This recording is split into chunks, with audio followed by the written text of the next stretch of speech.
아멘. 국내 국외 각 가정과 각 처소에서 예배드리시는 성도 여러분에게 우리 주 예수 그리스도의 은혜가 충만하기를 축복합니다. 성령께서 이 시간 우리 각 사람에게 살았고 운동력 있는 말씀의 권능을 풍성하게 체험하게 하여 주시고 예수님을 아는 지식이 더하게 하실 것을 확신합니다. 오늘은 누가복음 5장 27절에서 32절까지를 함께 살펴보겠습니다. 27절에서 32절까지 함께 읽겠습니다. 그 후에 나가사 르이라 하는 세리가 세관에 앉은 것을 보시고 나를 쫓으라 하시니 제가 모든 것을 버리고 일어나 쫓으니라. 르이가 예수를 위하여 자기 집에서 큰 잔치를 하니 세리와 다른 사람이 많이 함께 앉았는지라. 바리새인과 서기관들이 그 제자들을 비방하여 가로되 너희가 어찌하여 세리와 죄인과 함께 먹고 마시느냐. 예수께서 대답하여 가라사대 건강한 자에게는 의원이 쓸데없고 병든 자에게야 쓸데있나니 내가 의인을 부르러 온 것이 아니요 죄인을 불러 회개시키러 왔노라. 가버나움은 로마 군대가 상주에 있을 정도로 중요한 도시였습니다. 북쪽으로는 지중해와 수리아 지방으로, 남쪽으로는 유대와 애굽 지방으로 나아갈 수 있는 길목에 위치하였습니다. 그런 관계로 가버나움을 지나는 간선 도로를 통과하는 상품에 대하여 세금을 부과하고 징수하는 세관이 있었습니다. 당시 이스라엘은 로마의 속국이었습니다. 속국에 대한 로마 정부의 조세 정책은 매년 정해진 부과 금액을 각 지역에 할당하고 그 지역에서 세금을 징수하는 권리를 최고 입찰자에게 팔았습니다. 징수 권리를 획득한 사람이 할당된 금액 이상을 납세자들에게 부과하여도 납세자들은 그것을 알 길이 없었습니다. 이런 약점을 악용하여 세리들이 치부하였습니다. 묵인된 부정축제입니다. 그래야 당시 세리는 유대 사회에서 가장 미움을 받는 대상이었습니다. 동족으로부터 내국노, 변절자, 반역자로 간주되었습니다. 세금에는 고정세와 의무세가 있었습니다. 고정세는 인도세, 토지세, 소득세가 있습니다. 인도세는 14세에서 65세까지 모든 남자에게와 12세에서 65세까지 모든 여자에게 부과되었습니다. 의무세는 주요 도로와 항만과 시장 사용료가 있고 집마차의 바퀴와 마차를 끄는 동물, 상품의 수출입에 부과하는 세금이 있습니다. 두 종류의 세리가 있습니다. 집집마다 돌아다니면서 인두세 등을 징수하는 세리가 있고 세관에 근무하면서 통관세 등을 부과 징수하는 세리가 있습니다. 본문에 등장하는 레위는 후자에 속한 일을 한 것 같습니다. 예수께서 중풍병자를 치유하신 후에 그곳을 떠나 길을 가시다가 한 세리가 세관에 앉아 있는 것을 보셨습니다. 레위라는 이름을 가진 세리라고 기록되었습니다. 당시 유대인 중에는 히브리어로 부르는 이름과 함께 헬라어로 부르는 이름도 있었습니다. 레위의 헬라식 이름은 마태입니다. 그는 예수님의 12제자 중에 하나가 되었고 훗날 마태복음을 기록하였습니다. 예수께서 레위에게 나를 따라오너라 하셨습니다. 그가 모든 것을 버려두고 일어나서 예수님을 따랐습니다. 예수님의 부르심에는 거부할 수 없는 권위가 있었던 것은 물론이지만 레위가 예수님의 부름에 즉시 따르게 된 동기가 있었던 것입니다. 그는 평소에 메시아를 고대하는 사람이었을 것입니다. 그러다 보니 예수님에 대한 소문을 듣고 뜨거운 관심을 갖기 시작했습니다. 예수님에 관한 정보가 그에게 누적되면서 드디어 그는 세관에서의 일을 그만두고 예수님을 따라 나서고 싶은 소원을 갖게 되었습니다. 예수께서 그날 레위를 처음 보았는지 혹은 전날에 세관을 지나면서 몇 번 더 보았는지는 알 수 없습니다. 예수님이 세관을 지날 때면 레위가 세관 입구로 나와서 예수를 유심히 바라보다가 눈이 마주친 일이 있었을지도 모를 일입니다. 그 순간 예수님은 레이의 심중을 읽으셨을 것입니다. 그러나 아직은 그를 부를 때가 아니라고 판단했었는데 오늘은 달랐습니다. 예수님이 그를 유심히 보셨습니다. 본문에 보시고라고 번역된 원어의 원형은 사물을 관심을 가지고 주의 깊게 응시하며 관찰하는 것을 의미하는 동사입니다.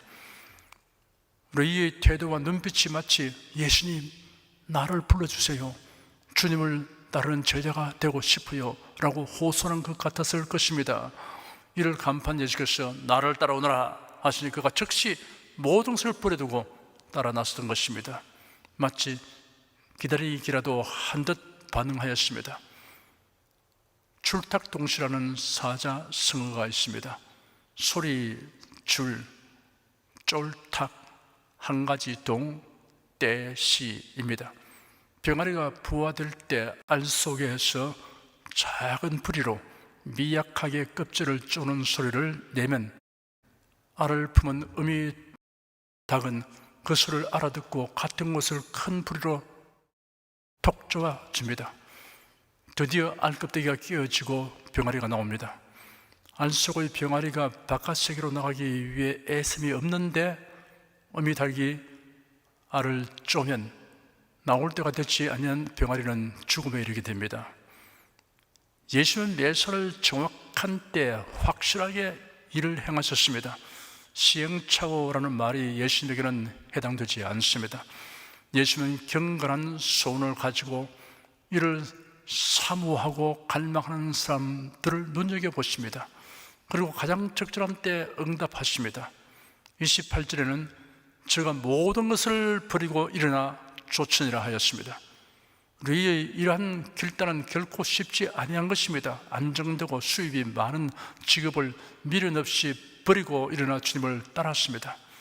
29절에는 레이가 예수를 위하여 자기 집에서 큰 잔치를 하니 세리와 다른 사람이 많이 함께 앉았는지라라고 기록되었습니다. 레이는 예수님의 부르심을 바른 기쁨과 감사한 마음으로 인하여 예수님을 집으로 초청하여 큰 잔치를 베풀었습니다. 동료 세리들과 많은 사람들을 초청하였습니다. 자신이 예수님의 부르심을 바른 사실을 되도록 널리 알리고 싶었습니다. 그리고 최소한 자신이 잘 아는 사람들이 예수님을 가까이서 뵙고 말씀을 듣도록 하고 싶었던 것입니다. 이를 볼 때 그가 모든 것을 버려두고 예수님을 따른 것은 단지 예수님의 권위에 압도되어 주님을 따르게 된 것만이 아니라 내심 바랐던 일이었다는 것이 분명합니다. 성도 여러분 중에는 성인이 된 후에 예수를 영접한 분들이 있을 것입니다. 죄책으로 인한 고달픔과 삶의 허무와 무의미로 인한 짓눌림이 그리도 예수 안에서 다 해결된 것을 깨닫게 된 날이 있을 것입니다. 그날 여러분이 주위 사람들을 불러 모아 잔치를 하고 싶은 심정을 가져본 적이 있습니까? 어렸을 때부터 예수를 믿어온 분들은 자신이 그리스도인이 된 행복을 실감할 때가 많이 있었을 터인데 다른 사람들을 초대하여 이를 알리고 그들을 또 복음의 은총 안으로 인도하려고 하여 보았습니까? 여러분의 교회에서 재직으로 혹은 각 부서에서 주님을 섬겨 헌신하도록 부름받았을 때 주님을 향한 기쁨과 감사를 표현해 보았습니까? 레이의 과단성과 적극성을 띤 신앙적 태도는 모범적이며 참으로 감동적입니다. 30절에는 바리새인과 저희 서기관들이 그 제자들을 비방하여 가로되 너희가 어찌하여 세리와 죄인과 함께 먹고 마시느냐라고 기록되었습니다.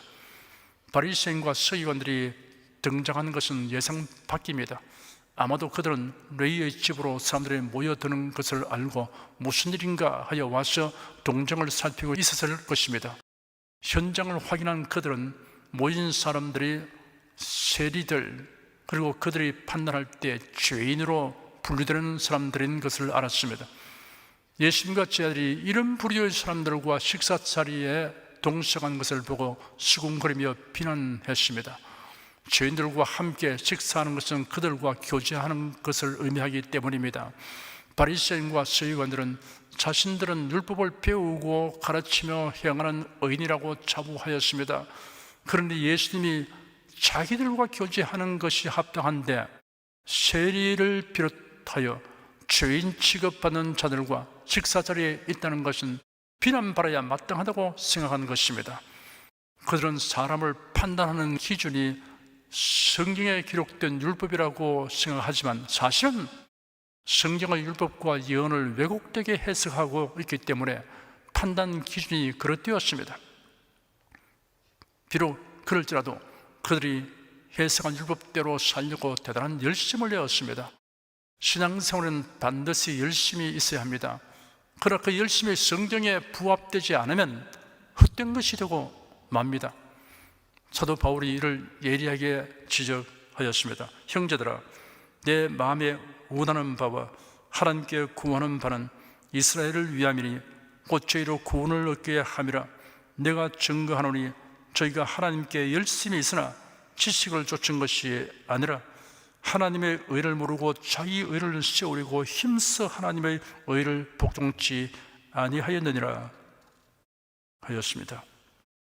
이 지적은 지난날 자신도 그 부류에 속했던 경험까지 포함된 것입니다. 그는 골수 바리새인이고 율법학자였습니다.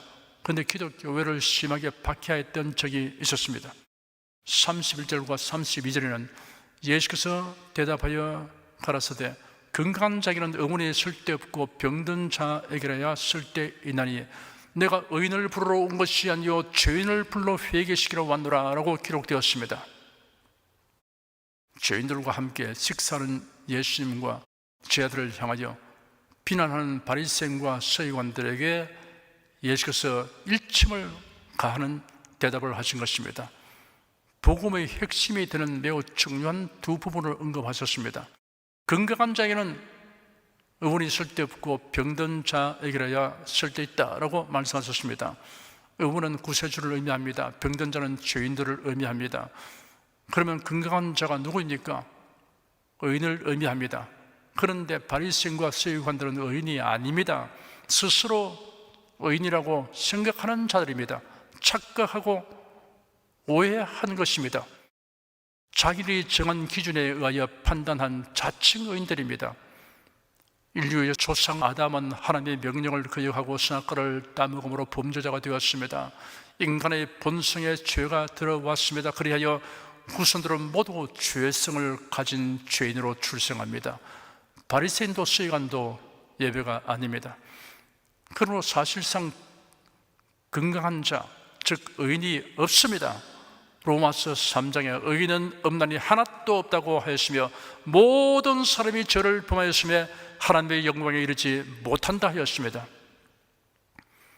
내가 의인을 부르러 온 것이 아니요 죄인을 불러 회개시키러 왔다는 말씀에 메시아이신 예수님이 세상에 오신 목적이 명시되어 있습니다.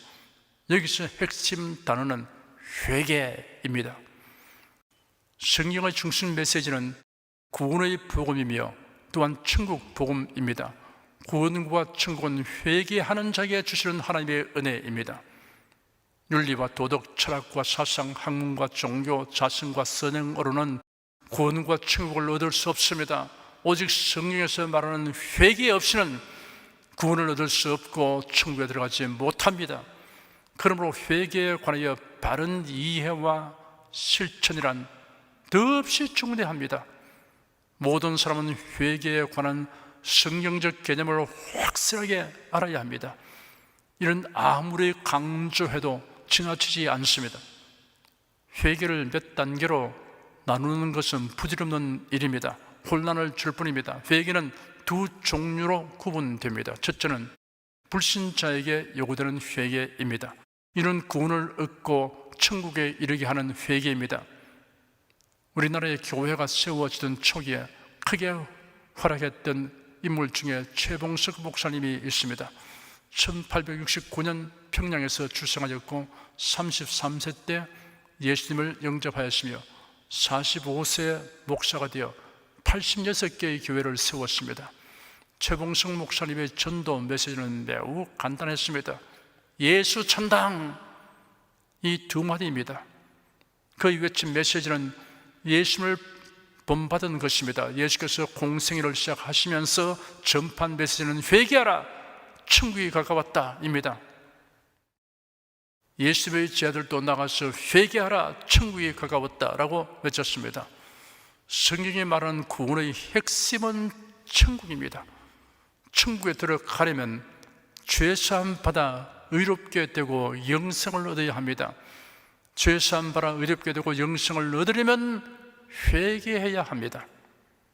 예루살렘 성전의 미문 앞에 앉아 구걸하는 안전무기를 베드로가 예수 그리스도의 이름으로 일으킨 사건으로 인해 모여든 군중들을 향하여 베드로가 외치기를 너희가 회개하고 돌이켜 너희 죄 없이 함을 받으라 하였습니다.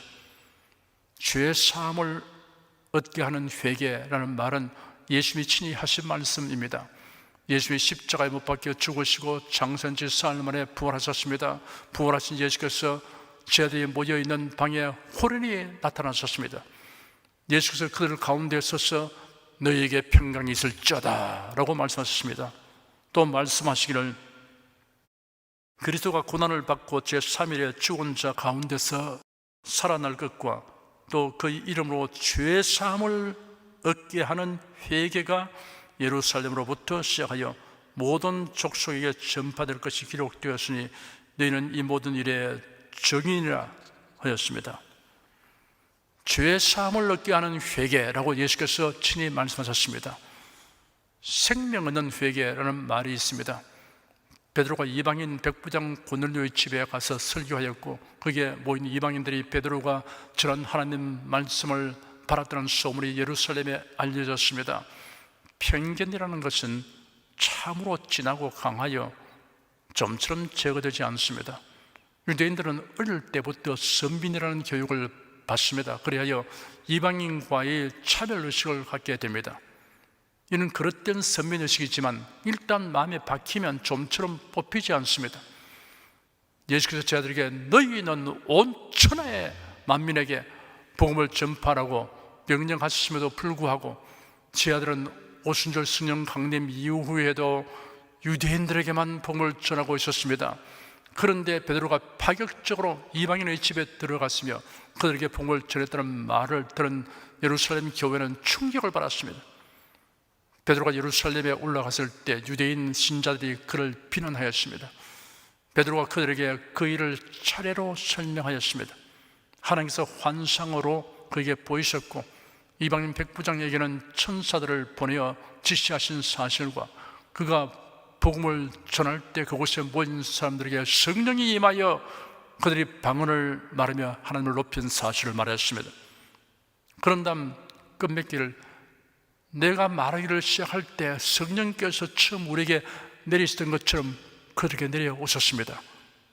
그때 나는 요한은 물로 세례를 주었으나 너는 성령으로 세례를 받을 것이다 라고 하신 주님의 말씀이 생각났습니다. 하나님께서 우리가 주 예수를 믿을 때 우리에게 주신 것처럼 그들에게도 동일한 선물을 주셨는데 내가 누구라고 감히 하나님을 거역할 수 있었겠습니까? 하였습니다. 그들이 이 말을 듣고 잠잠하여 하나님께 영광을 돌리며 말하기를 그렇다면 하나님께서 이방인에게도 생명 얻는 회개를 주셨도다 하였습니다. 생명 얻는 회개라고 표현하였습니다. 여기서 생명이란 새 생명이며 영생을 의미합니다. 이것이 성령에서 회개를 죄 사함을 얻게 하는 회개, 생명 얻는 회개라고 정의하였습니다. 그렇다면 어떻게 하는 것이 회개입니까? 라는 질문이 따르게 됩니다. 그 대답이 예수님이 외치신 말씀에 있습니다. 때가 찼고 하나님 나라가 가까웠으니 회개하고 복음을 믿으라 하셨습니다. 여기서 회개하라는 말과 복음을 믿으라는 말을 연결하여 말씀하셨습니다. 복음을 믿는 것이 회개입니다. 죄사함을 얻게 하는 회개이며 영생을 얻게 하는 회개입니다. 그럼 복음이 무엇이냐라는 질문이 생깁니다. 예수 그리스도가 곧 복음입니다. 좀 더 풀어서 설명하자면 예수 그리스도께서 우리 죄를 대속하시려고 세상에 오셔서 십자가에 못 박혀 죽으시고 부활하시다는 소식이 복음입니다. 이러한 복음을 믿는 것이 회개입니다. 죄 사함을 얻게 하는 회개이며 영생 얻는 회개입니다. 다시 말하면 예수 그리스도를 믿고 영접하는 것이 죄 사함을 얻게 하는 회개이며 영생 얻는 회개라는 말씀입니다. 국어 사전에는 회개를 이전의 잘못을 뉘우치고 고침이라고 풀이하였습니다. 이런 식의 회개로는 구원을 얻지 못합니다. 천국에 들어가지 못합니다. 죄 사함을 얻지 못합니다. 영생을 얻지 못합니다. 성찰하여 반성하는 태도를 회개라고 하지 않습니다. 죄를 깨닫고 뉘우쳐 가슴을 치고 통곡하는 것은 회개할 때 수반되는 행동일 수도 있지만 그런 행위를 회개라고 하지 않습니다. 예수님과 무관한 인간의 행위는 그 무엇도 회개가 아닙니다. 구원에 이르게 하지 못합니다. 예수 그리스도는 우리의 죄를 대속하신 구세주입니다. 누구든지 예수 그리스도를 믿으면 구원을 얻게 됩니다. 이것이 복음이며 이 복음을 받아들이며 믿는 것이 회개입니다. 죄사함 얻게 하는 회개입니다. 영생 얻는 회개입니다. 천국에 들어가게 하는 회개입니다. 기이한 것은 사람들 중에는 자기 성찰과 반성은 부지런히 하면서 회개하는 것은 거부합니다. 수양하고 도를 닦는 것은 좋게 여기면서 회개하는 것은 싫어합니다. 심지어 자기 몸을 괴롭게 하는 고행은 하면서도 회개하는 것은 배척합니다. 요한계시록에는 역사의 종말에 사람들이 하나님의 징벌을 바라면서도 회개하기를 거부하고 여전히 우상을 섬기며 하나님을 회방하는 장면들을 보여줍니다.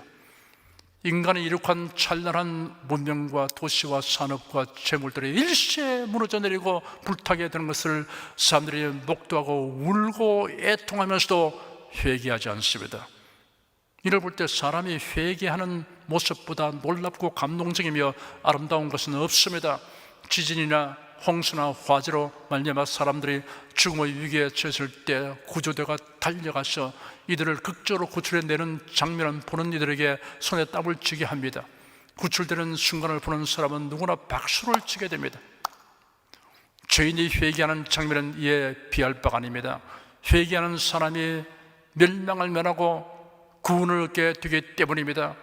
지옥으로 들어갈 사람이 건진받아 천국으로 나가게 되기 때문입니다. 예수께서 말씀하시기를 내가 내게 이르노니 이와 같이 죄인 하나가 회개하면 하늘에서는 회개할 것 없는 의인 99을 인하여 기뻐하는 것보다 더하리라. 내가 내게 이르노니 이와 같이 죄인 하나가 회개하면 하나님의 사자들 앞에 기쁨이 되느니라 하였습니다. 둘째는 신자에게 요구되는 회개입니다.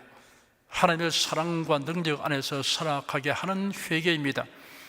구원받기 위한 회개가 아니라 구원받은 자가 되었기 때문에 하는 회개입니다.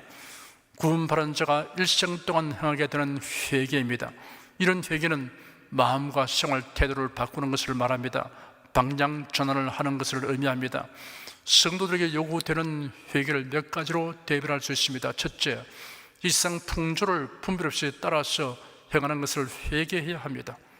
로마서 12장 2절에 너희는 이 세대를 본받지 말고 오직 마음을 새롭게 함으로 변화를 바라 하나님의 선하시고 기뻐하시고 온전하신 뜻이 무엇인지 분별하도록 하라 하였습니다. 많은 사람들이 행한다고 그것이 옳거나 좋은 것이라고 단정할 수 없습니다. 오래된 관습은 충분히 검증된 것이니 다 좋은 것이다 라고 여길 것이 아닙니다. 그렇다고 세상 사람들의 관습, 유행, 오락, 생활 방식을 무조건 배격하라는 것이 아닙니다. 신앙생활에 방해되는 것은 멀리하거나 조절해야 할 것입니다. 여러분이 어떤 사람을 깊이 사귈 것인가 아닌가를 어떻게 판단합니까? 그 사람을 사귈수록 주님에 대한 사랑과 신앙생활의 열정이 식어지고 믿음이 나약하게 되느냐, 또는 하나님에 대한 사랑이 뜨거워지고 신앙생활의 열정이 더해지느냐를 감안하여 조절해야 합니다. 성도들에게는 판단 기준이 있습니다. 그것이 하나님의 선하시고 기뻐하시고 온전하신 뜻에 합당한지 살펴서 취사 선택해야 할 것입니다. 둘째, 빛의 열매가 없는 것을 회개해야 합니다. 에베소 5장 8절과 9절에 너희가 전에는 어두움이더니 이제는 주 안에서 빛이라, 빛의 자녀들처럼 행하라. 빛의 열매는 모든 착함과 의로움과 진실함에 있느니라 하였습니다. 자기 뜻을 이루기 위해 남에게 손해를 끼치고 억울하게 하는 것을 착한 일이라고 할 수 없습니다. 빛의 자녀들이 행할 일이 아닙니다. 불의를 행하거나 불의한 자를 돕는 일은 빛의 열매가 아닙니다. 속여서 남에게 피해를 입히는 행위 역시 빛의 열매가 아닙니다. 만약 그런 행위를 두둔하거나 그런 행위를 하는 사람 편에 가담하였다면 회개해야 합니다. 빛의 자녀는 불의를 기뻐하지 않으며 진리와 함께 기뻐합니다. 그로 인하여 겪게 되는 고통과 손실을 개의치 않고 감내합니다. 셋째, 세월을 낭비하는 것을 회개해야 합니다. 에베소 5장 15절 16절에 그런즉 너희가 어떻게 행할 것을 자세히 주의하여 지혜 없는 자같이 말고 오직 지혜 있는 자같이 하여 세월을 아끼라, 때가 가니라 하였습니다. 하는 일 없이 시간을 보내는 사람에겐 지루한 날들이지만 할 일이 많은 사람에게는 붙들어 내고 싶은 날들입니다. 세월은 머무름이 없습니다. 유수와 같이 쉬지 않고 흘러갑니다. 사람의 한평생은 그리 길지 않습니다. 세월을 아끼라는 말씀은 세월을 잘 활용하라, 기회를 선용하라는 뜻이 있습니다. 이 세상에 사는 기간은 주님의 일에 힘쓸 수 있는 기회입니다. 하나님께서는 우리를 구원하여 천국에 들어가게 하실 뿐 아니라 최후의 심판 때 칭찬과 상급을 주시고 주님의 즐거움과 영광에 참여하도록 하여 주십니다. 각 사람이 일한 대로 갚아 주신다고 하였습니다. 전도하는 일에 힘써야 할 것입니다. 성도를 위해 봉사하는 일에 힘써야 할 것입니다. 주님의 이름으로 자신이 가진 것을 드리고 베풀어 주는 일에 힘써야 할 것입니다. 성경은 이런 일을 가리켜 주님의 일이라고 하였습니다. 고린도전서 15장 58절에 그러므로 내 사랑하는 형제들아 견고하며 흔들리지 말며 항상 주 일에 더욱 힘쓰는 자들이 되라. 이런 너희 수고가 주 안에서 헛되지 않은 줄을 알미니라 하였습니다. 모든 일은 주님의 일을 잘하기 위한 수단이 되어야 합니다. 그것이 목적이 되면 죽도록 열심히 일하여도 결국은 주님의 일이 아니라 자기 일이 되고 맙니다. 열심히 살고도 사실은 세월을 낭비한 것이 되고 맙니다. 여러분이 혹 이렇게 하고 있다면 회개해야 합니다. 넷째, 하나님의 뜻대로 행하지 아니한 것을 회개해야 합니다. 하나님의 뜻을 알기 원하여 우리는 금식하며 기도하기도 합니다. 그런데 이미 계시된 하나님의 뜻은 무시하는 경향이 있습니다. 하나님의 뜻이 명백하게 계시된 말씀을 하나 소개해 드리겠습니다. 데살로니가 전서 5장 16절에서 18절입니다. 항상 기뻐하라, 쉬지 말고 기도하라, 범사에 감사하라. 이는 그래도 예수 안에서 너희를 향하신 하나님의 뜻이니라 하였습니다. 이는 모든 성도들이 실천해야 할 하나님의 뜻이라고 명확하게 명시하셨습니다. 성도라면 이를 실천할 수 있습니다. 실천할 수 있는 충분한 이유들을 가지고 있습니다. 하나님께서 그 이유들을 주셨습니다. 항상 기뻐하고 쉬지 말고 기도하며 범사에 감사하면서 살면 그것이 지혜롭고 옳았다는 것을 언젠가 하나님께서 증명하여 주실 것입니다. 성도이면서도 기쁨이 없다면 회개해야 합니다. 성도이면서도 기도하지 않는다면 회개해야 합니다. 성도이면서도 범사에 감사하지 않는다면 회개해야 합니다. 요약하여 정리해 드리겠습니다. 회개란 무엇인가에 대하여 성경적인 개념이 정리되어 있지 않으면 사이비 이단들에게 미혹받기 쉽습니다. 혹은 정죄의식을 벗지 못하게 되고 구원의 확신을 갖지 못하게 됩니다. 불신자들이 구원을 얻기 위해 반드시 해야 할 회개는 예수 그리스도만이 구세주심을 믿고 영접하는 것입니다. 진정으로 회개한 사람은 예수를 영영히 떠나지 않습니다. 어떤 상황에서도 예수를 떠나가지 않습니다. 우상을 섬기거나 종교 다음주의자가 되지 않습니다. 만일 그런 일을 한다면 그 사람은 진정한 회개를 하지 아니한 사람입니다. 무늬만의 그리스도인 무늬만의 목사이지 실상은 아닙니다. 신자들이 일생 동안 해야 하는 회개란 성도다운 삶을 살기 위한 회개입니다. 우리가 육신을 가지고 살아가는 동안에는 늘 부족하고 연약하여 마음에는 원하면서도 행하지 못하여 탄식하게 됩니다. 그러므로 성령님의 도우심을 간절히 구하며 빛의 자녀답게 성도답게 살기를 부단히 힘써야 합니다. 이것이 신자가 행하는 회개입니다. 이 설교를 듣는 여러분 중에 아직 예수 그리스도를 믿지 않는 분들은 지금 예수를 믿고 영접하는 회개를 하여 죄 사함 받고 영생을 얻으며 천국 백성이 되십시오.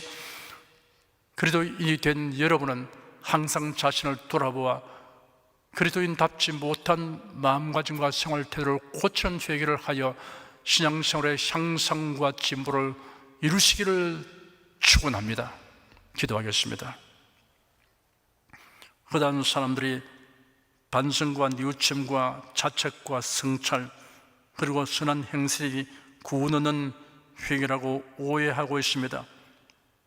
자신이 죄인임을 알고 예수를 자신의 구주로 믿고 영접하는 것이 구원 얻는 회개, 영생 얻는 회개라는 진리를 깨닫지 못하고 있습니다. 또한 성도들의 회개는 성도다운 삶을 살기 위한 회개라는 사실을 명확하게 알지 못한 정도로 구원받은 확신을 표명하는 데 주저하는 신자들이 들어있습니다. 이런 폐단이 없도록 하기 위해 우리 성도들이 두 종류의 회개에 대하여 가르친 일에 힘쓰도록 성령께서 이끄시고 도와주시기를 간구합니다. 주 예수 그리스도 이름으로 기도드립니다. 아멘. 찬송가 352장을 부르십시다.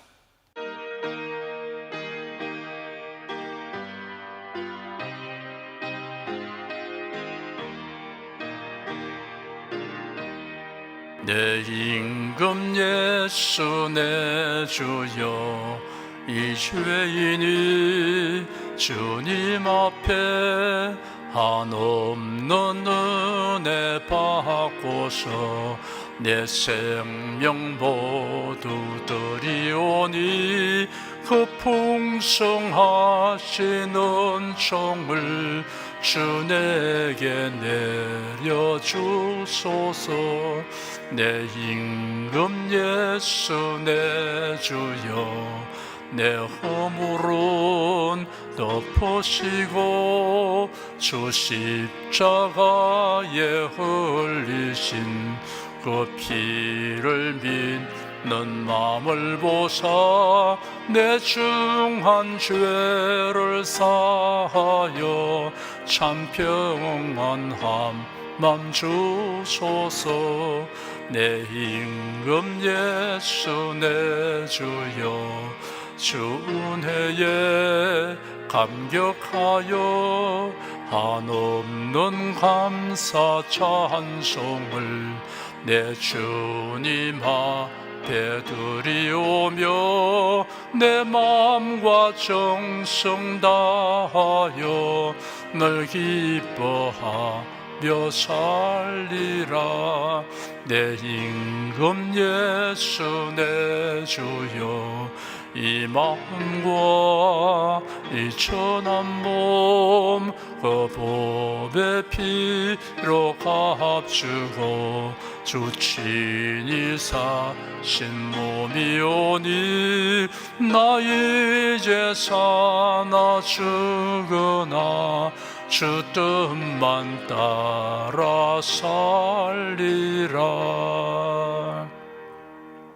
여러분 중에 그리스도인이 아니었으나 지금 하나님의 나라 백성이 되고 하나님의 자녀가 되기를 원하시는 분이나 지난날 교회에 다녔으나 그동안 신앙생활을 하지 아니하신 분은 지금 저를 따라서 신앙 고백 기도를 하시기 바랍니다.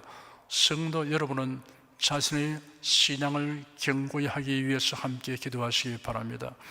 하나님 아버지, 저를 불러주니 감사합니다. 예수께서 십자가에 못 박혀 죽으시고 죽음에서 부활하심으로 저희 모든 죄를 사하여 주시고 저를 구원해 주니 감사합니다. 예수님은 나의 구세주이시며 하나님이시며 주님이심을 믿고 고백합니다. 하나님을 변함없이 경외하고 사랑하고 의지하며 살겠습니다. 힘써 복음을 전하며 살겠습니다. 예수님 이름으로 기도드립니다. 아멘. 여러분 가슴에 손을 얹으십시오. 우리 기도를 응답하시는 하나님을 앙망하시기 바랍니다. 병장한 분들은 아픈데 믿음의 손을 얹으십시오. 주 성령께서 우리 가운데 임하여 계십니다. 예수의 사랑과 능력과 대속의 은혜로서 우리를 치료하여 주십니다. 성령의 나타남과 능력으로 표적과 기사를 베풀어 주십니다. 나는 너희를 치료하는 여호와임이라. 예수께서 가르치시며 천국 복음을 전파하시며 모든 병과 모든 약한 것을 고치시니라. 너희 중에 병든 자가 있느냐? 저는 위하여 기도할지니라. 믿음의 기도는 병든 자를 구원하리니 주께서 저를 일으키시리라. 병 낫기를 위하여 서로 기도하라. 이러한 성경 말씀에 의하여 우리가 하나님께 신주를 간구하오니 응답하여 주시옵소서. 너희가 어찌 못하면 구하지 않기 때문이라고 말씀하셨으므로 기도하는 담력과 즐거움을 주니 감사합니다. 믿는 자들에게 이런 표적이 따르니 병든 자에게 손을 얹으면 나으리라 하신 약속을 줬자 지금 연약하고 병든 곳에 손을 얹고 간구하는 모든 성도들에게 하나님의 권능이 임하여 낫게 하여 주시옵소서. 병들어 고통하는 친족과 교우들을 위하여 기도하오니 불쌍히 여기시고 치료하여 주시옵소서. 모든 병과 모든 약한 것을 고치신 예수님께 간구합니다. 상한 몸, 병든 몸을 고쳐 주시옵소서. 뇌, 구강, 혀, 척수, 갑상선, 림파선, 뼈, 골수, 인대, 관절, 디스크, 근육, 신경, 혈액, 혈관, 피부를 고쳐 주시옵소서. 시각기관, 청각기관, 심장, 호흡기, 소화기, 비뇨기의 기능이 완전하게 하여 주시옵소서. 예수 그리스도 이름으로 명한다. 병만은 물러가라. 통증과 염증은 나을지어다. 암과 종양은 소멸될지어다. 각종 장애는 치유될지어다. 예수 그리스도 이름으로 명하노라. 지금 낫게 될지어다. 순식간에 나을지어다. 모든 병과 모든 약함은 치유될지어다. 병약의식은 제거되고 건강의식으로 충만하게 될지어다. 신조의 능력이 몸과 마음에 계속 머물러 있게 하여 주시옵소서. 몸과 마음이 마치 외양간에서 나온 송아지처럼 독수리가 날개치며 올라감 같이 활기차게 하여 주시옵소서. 생활에 다가오는 풍파는 고요하고 잠잠하게 하여 주시옵소서. 모든 일에 항상 모든 것이 능력하여 드리고 베푸는 일을 풍성하게 행하도록 하여 주시옵소서. 슬픈 일을 당한 성도들에게 주님께서 손 내밀어 붙들어 주시고 주님의 음성을 들려 주시옵소서. 슬픔보다 더 큰 위로가 임하여 속히 극복하게 하여 주시옵소서. 가정이 평안하고 가족이 모두 독실한 신앙을 가지게 하여 주시옵소서. 탁월한 지혜와 명철을 주셔서 모든 일을 바르게 분별하고 판단하며 선택할 수 있게 하여 주시옵소서. 어제나 오늘이나 동일하신 예수께서 지금도 우리를 용서하시고 치유하시며 위로하여 주니 감사합니다. 예수 그리스도 이름으로 기도드립니다. 아멘. 내 믿음대로 될지어다. 기쁘고 감사한 마음으로 예물을 드리십시다. 천지 만물을 창조하시고 주관하시는 거룩하신 하나님 아버지, 지난 한 주간 우리를 주님의 돌보시는 은혜 가운데 살게 하시고 오늘 거룩한 주의 날에 성도들이 모여 신령과 진정의 예배를 드리게 하여 주시니 감사합니다. 이 시간 설교를 통하여 은혜와 진리의 말씀을 듣고 깨닫게 하시니 감사드립니다. 우리가 주님의 말씀대로 행하며 살기 원하오니 권능의 손길로 도와 주시옵소서. 주님께서 베풀어 주시는 은혜에 감사하며 정성껏 예물을 드리오니 기쁘게 받아 주시옵소서. 우리 주 예수 그리스도 이름으로 기도드립니다. 아멘.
드리스님을 위해 축복하겠습니다.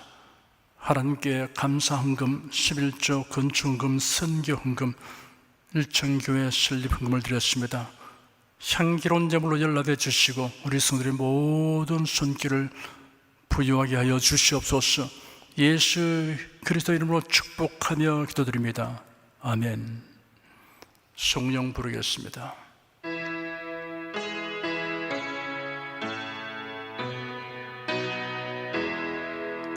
성부 성자 성령께 찬송과 영광 돌려보내세. 대초로 지금까지 또 영원 무궁토록 성삼위께 영광 영광. 아멘. 우리 주 예수 그리스도의 은혜와 하나님 아버지의 사랑과 성령의 교통하심이 은혜와 진리 가운데 살아가는 모든 성도들을 위해 임하시옵기를 축원합니다. 아멘.